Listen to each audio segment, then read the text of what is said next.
I'm Ron from Kolleno, the leading suite app for accounts receivables, managing the full cycle of chasing invoices and getting paid. In this tutorial, I guide you through creating billing schedules directly from an estimate of sales orders in NetSuite. Setting up billing schedules this way makes it easy to apply custom invoicing terms right when you're working on a new transaction. So the way you would do it, for example, on sales orders is to go to transactions, sales, and then enter sales order.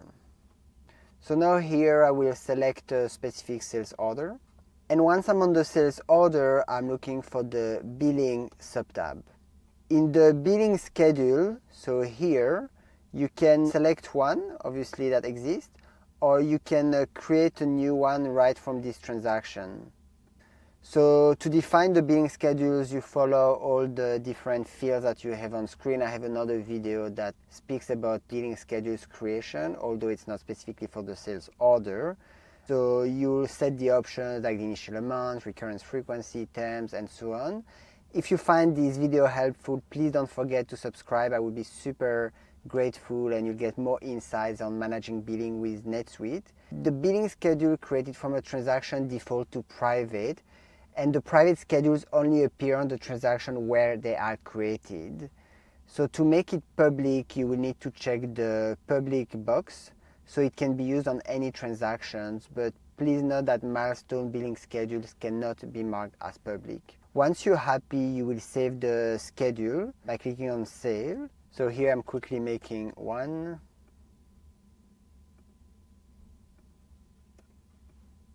So now I have a billing schedule here on my sales order, and you can attach to items on resulting sales order. If you create a private billing schedules from an estimate, that schedule will automatically attach to items on any resulting sales orders. Any new lines you add to that sales orders can also use the private schedule. To view your list of billing schedules, you will go to List, Accounting, Billing Schedules.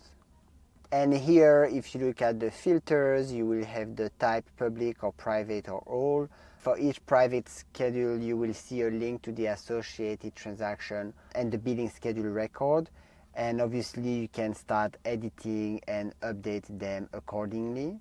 Editing a billing schedule already linked to open sales orders won't automatically update those orders. To apply changes, you will need to go to a transaction, sales, enter sales orders list, open the sales order and resave it to sync the updates. And that's it. You've created a billing schedule from an estimate or sales order. If you enjoyed this video, please like it. I would be super grateful, and see you in the next one.